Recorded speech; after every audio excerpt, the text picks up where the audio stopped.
I've been looking for a house with no walls or no whispers, no hiding places, no secret sister. Been looking for a house that won't shelter a lie, no tear-stained past or reason to cry. I wanna live in a house of love. This is Empowering Women Everywhere. I am your host, Nan Gill, and today our guest is Suzanne Ordas Curry.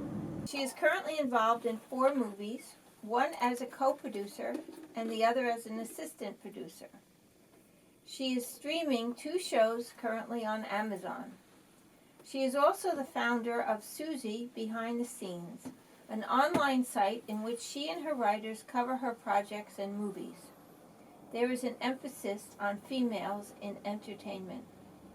She is also president of the Bergen County chapter of CASA, Court-Appointed Special Advocates for Children in Foster Care, which is a national organization.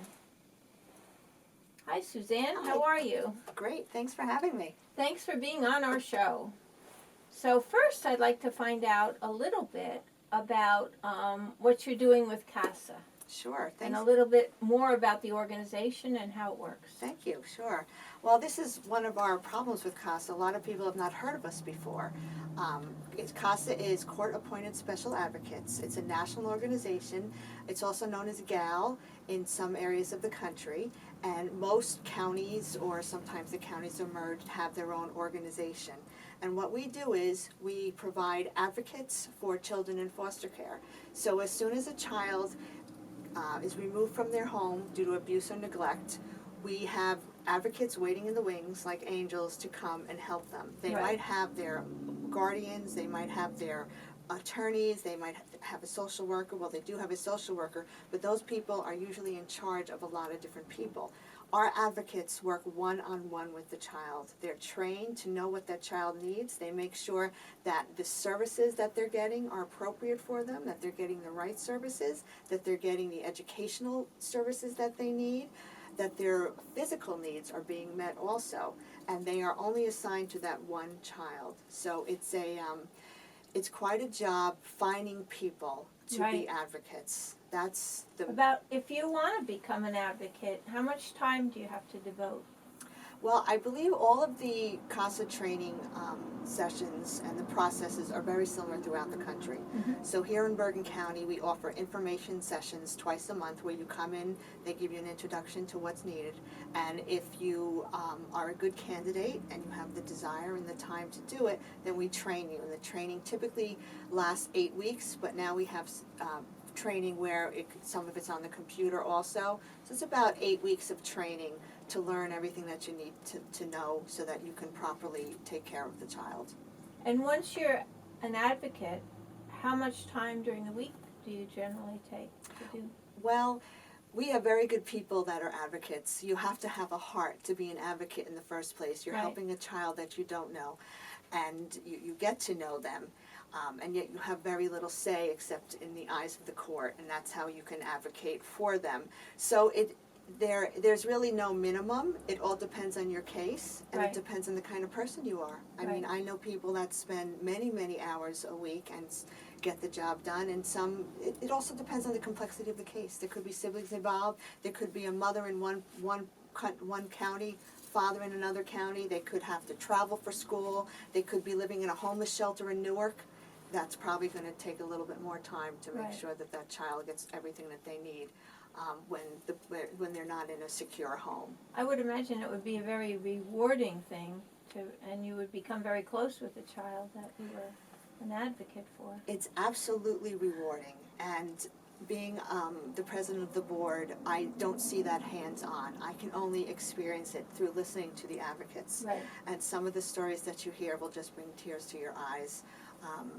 I know now there's one story of a boy who wants to go to college, and he has no one to take him on the college visits. So the advocate is finding ways to get this person to visit his Right. his colleges. It's amazing. It's amazing work. How long have you been involved with CASA? I think I lose track. I've been president for 4 years, but I was doing their marketing pro bono, I think going back about 9 years, and that's how I got involved. Now, you were involved in doing marketing for actors initially, correct? Yes. Well, I've been doing public relations. I'm one of those rare people that what I studied in college and what I wanted to do, I'm still doing many, many decades later. And it was unusual. It was actually when my kids were in school, I noticed how public relations was so necessary for nonprofits. Right. And I never really, that was always something you can do nonprofit PR, but I didn't realize how necessary it was in every little facet of life, whether it be PTA. I started a few charities when I was younger, and one of them was someone that knew me from the PTA, knew of this girl that had multiple sclerosis, I believe, and couldn't walk. And the family wanted to raise money for her. And they came to me and they said, well, you know public relations, so just, what can you do for us? How old were you then? Well, I had 2 little kids, so I was a lot Oh, younger. okay, so it Yeah. wasn't when you were in school, it was after. Right, Okay. right. And she came to you and she wanted you to help with public relations? Yes, and that's when I caught the bug actually for doing nonprofit PR, because we raised about $50,000 for her. Very nice. Through different methods, and that's when you get the bug that what you're doing really can help people. And then you started doing public relations for CASA, Yes. and that led into you being El Presidente. Yes. Yes. Cool. Yes. Now, you started doing public relations for actors, and that went into your film and television career? Yes. I was doing, basically business consumer public relations, and I was at a political event, and someone said, oh, my son just won for Beauty and the Geek, and he wants to do something else. Can you help him? So I did a little bit of work for him. And then in town, one of my girlfriend's daughters was on a VH1 reality show, and she said, oh, she's on a reality show and she wants to be an actress. And I said, well, let's make the most of her 15 minutes of fame. Uh-huh. And I started working with her, and then through working with her, I met another soap actress, an Emmy Award-winning soap opera actress, Martha Byrne, that also lives near me. And I got involved with one of her projects called Wait. Uh-huh. And then, it's like any industry, you find one person that opens the door to another person and another person. And through some of the writing that I did, I met this woman, Candy Strait, who was a producer. She was producing a show on ESPN, and she was working on a movie also, and I got involved in her movie. And she's really was the catalyst for getting involved in a different level with these film projects. Right. So I did Equity with her. I was a co-producer on that. And this show is empowering females everywhere. And this first project of mine was Equity. And that was funded by and produced by and written by females. Right. And this was the year before Hillary was running. So Right. we got a lot of buzz around our film. We were written up in the New York Times and the Wall Street Journal, because the film was about a female Wall Street investor running an IPO, and the people that were all behind the film were actual female investment bankers. Okay. And I got to meet a wonderful group of ladies through that movie. And So what's the name of the film again? that's called Equity, and that's on Stars and DVD, and you can get that now. Anna Okay. Gunn stars in that movie. James Purfoy, Alicia Reiner, Sarah Macon Thomas. It's written by a Very wonderful nice. woman named Amy Fox, who's a teacher at NYU. Okay. All right. And what's the other movie that you had? 4 movies that you Right, worked that on. one's finished. Right now in there's a movie called The Pages with Jamie Lee Curtis and Tika Sumpter. That one will be, we're at the film, we're looking at film festivals right now for It's that completed? movie. It's completed. Okay. We're looking at film festivals.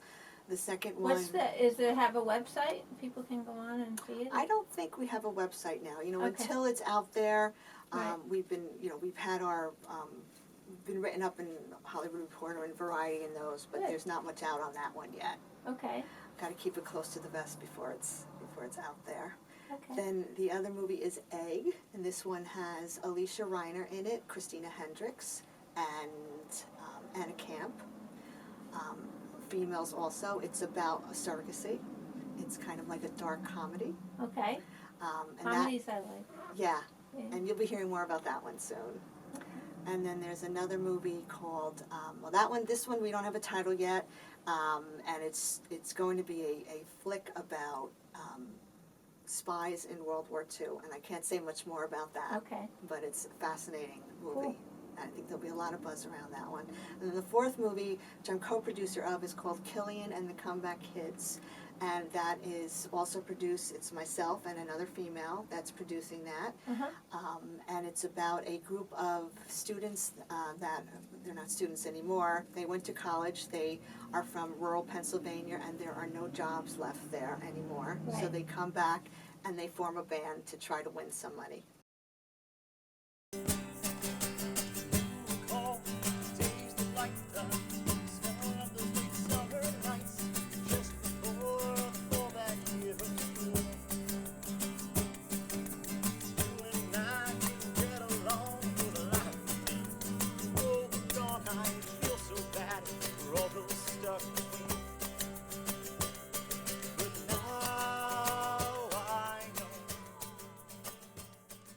So did you get discovered today?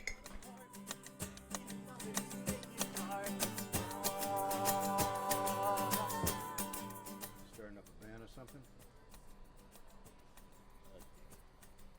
Yeah. So Ben's not showing up then. So what, you're just gonna pull out, cancel our shows so you can go A&R? It's not like they're gonna have a hard time replacing us, Killian. Come on. You're really gonna do this? No. But I've never seen a moon more full than the one tonight. So I guess that explains why the tide is washed with their remains.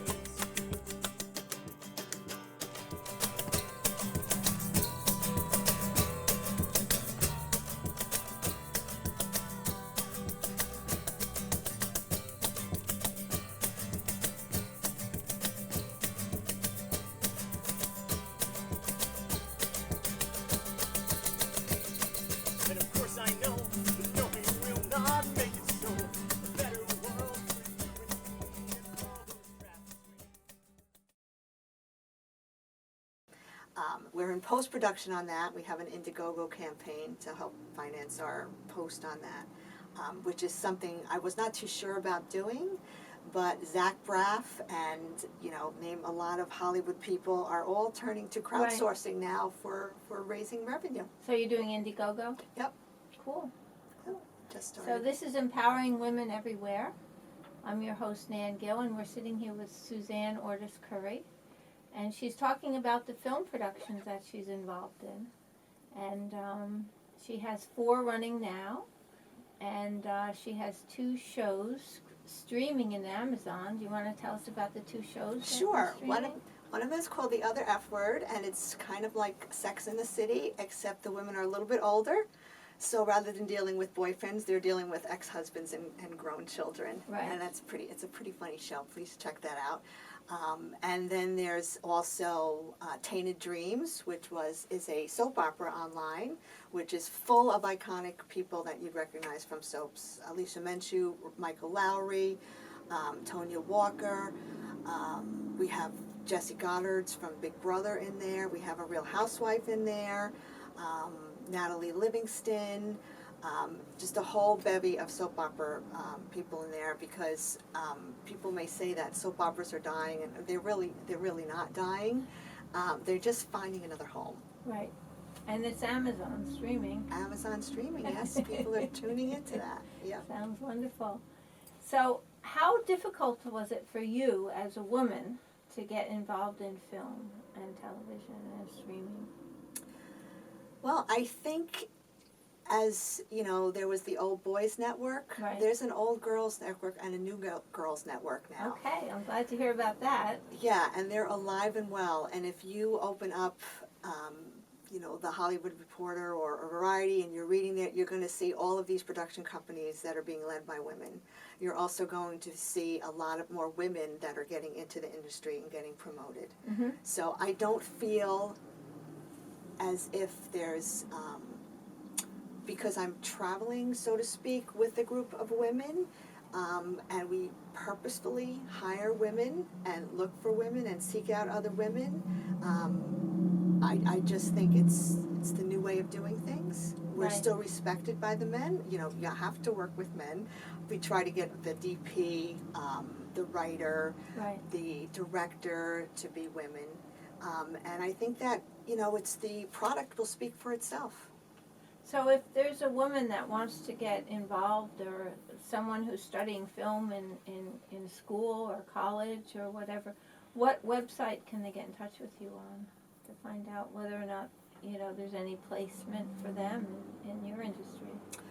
Well, I'd be happy to talk to anyone. I love to mentor young women, especially. You can contact me through my website, www.susiebehindthescenes. But I would just overall say, and I tell this to everyone, it's an industry where you have to make your contacts, you have to prove your worth, and sometimes that means working long hours and working for little or no pay. Right. It's all about, you know, showing what your worth is. So, and as far as you getting, looking toward the future, what are you looking? What's your vision for you in the future? Well, I love working in film. I'm very involved in the Killian movie. I would like to do something more on the writing end. I would love to work on a holiday movie. I love rom-coms, so that's really something, whether it's on the writing angle, the producing Now, angle. some people might not know who's watching what a rom-com is. It's a romantic comedy. Okay. Something to make you laugh, happy ending. People always get together in the end. It's feel-good movies. So you're thinking that that's what you want to write? Is that what you're thinking? Yeah, I'd love to do that or work on a project. Okay. We've been hearing a lot lately about some of the things that are happening in the entertainment world about MeToo, and would you like to say a few words about that? Sure. Okay. Well, you know, they say as Hollywood goes, so goes the world, or at least that's what Hollywood says. But I do think that we're at a turning point right now. Yeah. I was at the 10th anniversary of Women in Hollywood. I was also at the New York Women in Film and Television event, and the tone is different these days. The tone is that something is actually happening. And I think it's twofold. It's women are more willing to speak up. This has been going on for a long time. I don't care what industry it is, whether you're a farm worker or you're working in a store, the same thing is happening, Right. but no one is speaking up.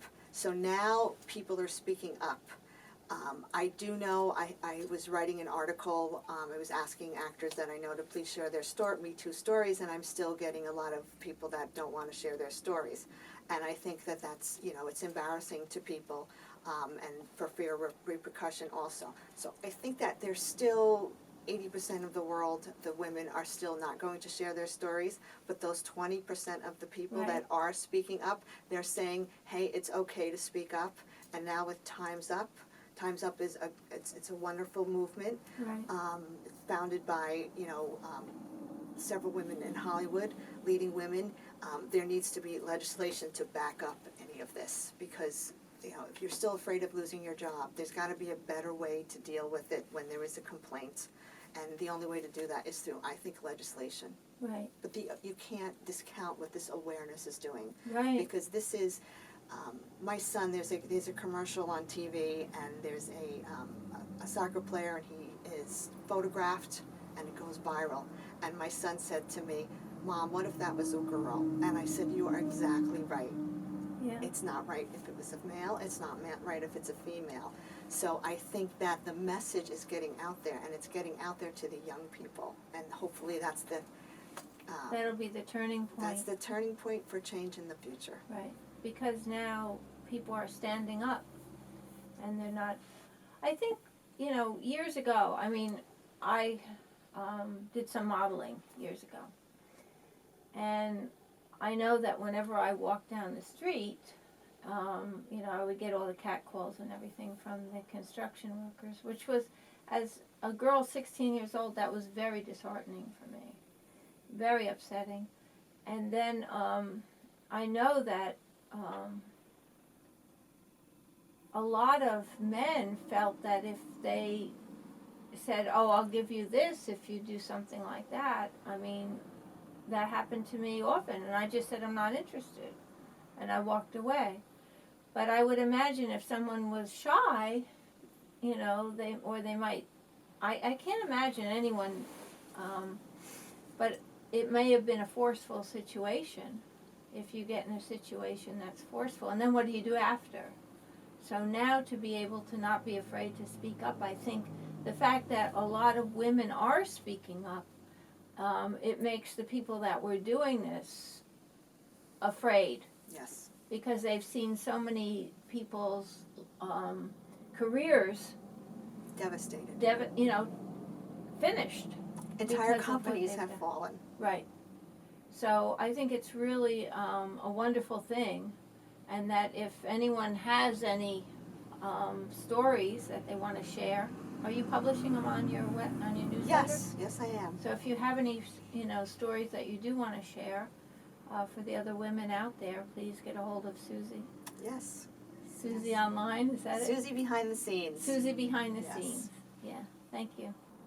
This is Empowering Women Everywhere. I'm your host, Nan Gill, and we're sitting with Suzanne Ordas Curry. And she's talking about the MeToo movement. And what I'd like to ask her next is, do you have any projects that you're currently working on that deal with this issue? I wouldn't say one directly, one indirectly. One of the films that I'm working on, which I can't say much about, has very strong women lead roles in it, where people will take notice and say, "Wow, look what they've done." Right. So I think you Oh, can't I'm have excited about this now. you can't have too much of that. That's what you need. You need to Right. show the world what women, and this is from the past, what women have been doing. Right. Because history a lot of times is about what the men have been done, and there's certainly a lot about what the women have been done that we need to know about. The second project that I'm working on is I am doing a series of articles on women in entertainment. And I've been interviewing a lot of female directors I'm starting with, Okay. and asking them about their rise in the industry and what kind of problems that they've encountered along the way. So I think when you read about people, I mean, I love to write, so I think when people, it's all about awareness and reading, and when you read things and you empathize with them, or you see, I can do that too, you know, that's a catapult for change. Right. When you hear about stories that women have risen above what they've been confronted with and continued on, then, you know, it gives you actually aspiration to do more and know that you can. Well, that's it. I mean, every young girl out there, you have your mother as a role model, you have your teachers, then you have what you see. When I was growing up, it was just TV, so it was Mary Richards. Right.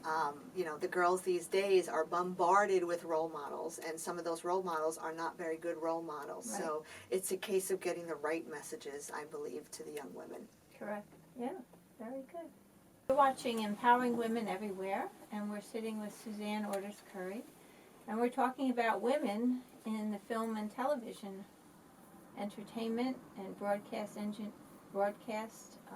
entertainment industry. And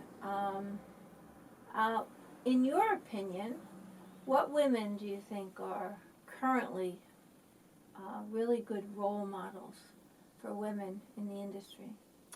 Okay, I think there's several of them out there right now. You can't not talk about an incredible, amazing role model without mentioning Oprah.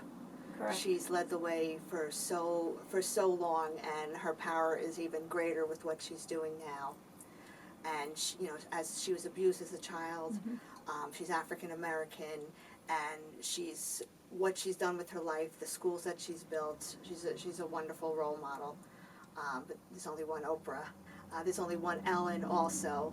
I mean, you watch her show and you just look at the incredible things that she's done. I mean, and also with entertainment, people might just think of it as always entertainment, but entertainment makes people happy, and it entertains you, and it gets your mind Right. off of things. And I think Ellen has a wonderful way of doing that. She has people that are going through cancer, and say, that's what got me through it. I know that I was with a friend of mine who passed away from cancer, and we would spend the time talking about what was going on in soap operas while we were getting her chemo, because Right. there's a purpose for entertainment. But as far as females making a voice for other females, it would be Oprah, it would be Ellen Reese Witherspoon with her, she has her own Hello Sunshine, and she's got her production company, and she is working with other females, and all of those that were in the Time's Up movement, those are the movers and the shakers, the ones that could try to get something done. And they weren't, it's not just the females that we see on screen, there's sales agents, there's all these other people behind the scenes in Right. Hollywood that are also contributing to this movement. Maybe next term we'll have a female president. Well, you know, I've been watching. I'm looking at the very short list of who could possibly run. I don't think, unfortunately, Oprah is going to be there. Everyone wants her to run. I don't think she's going to do it. But I think that She says she's not. Yeah, she says she's not. I think that it is time for a female to be president. Can you think of anyone that that possibly might throw their hat in? I don't want to speak on this. There was a politician on The View the other day. They were tossing her name around, but I don't want to make any bets on this. Okay. We just have to wait and see. Yes. It would be interesting if a female Republican ran. Yes. Yes, it would. I think that would be a wonderful thing. Yes, it if would. some of the female Republicans could stand up and say, I've really had enough of this type of attitude towards women, and I'm going to run. And it would be nice if we had a female and a Republican and a Democratic female running for president next term. Well, I work with women on both sides of the aisle, and one thing I will say, it's all about their views, and I'm going to look at the person. We had a female that ran for governor in New Jersey. Right. And I look at the views, and I hope that everyone looks at the views and what they stand for when they Right. vote. And their life, you know, you have to, if you're going to have someone that's in public office representing the people of America, you need someone with high moral fiber. You do. I was on the Board of Education for 10 years in my town, and every time I hear someone saying something about a politician or what they said, all I could think is, well, you have to be in their shoes for even 5 minutes, and then you'll understand. Being in public office is a very tough job, Yeah. whether it's a small town or, I can't imagine, big town. It's never out of your mind. There's just so many pieces to it, and I think people do the best they can, but really what we need are people of high moral fiber. That is High moral that's what fiber it is. and dedicated to the general welfare of the public. Yes. And Because not to see what I'm going to get or how much money I'm going to make or what kind of business deal I can make because I'm a senator or I think the word is altruism. We Yeah. need our politicians to have a little bit more altruism. So because we're it's- calling for you out there. If you have a good connection to moral standards and you want to work in the community, come forward and let's have you run. I don't know how this ended up being a political discussion, but this is America now, and this is what we're all about. That's it.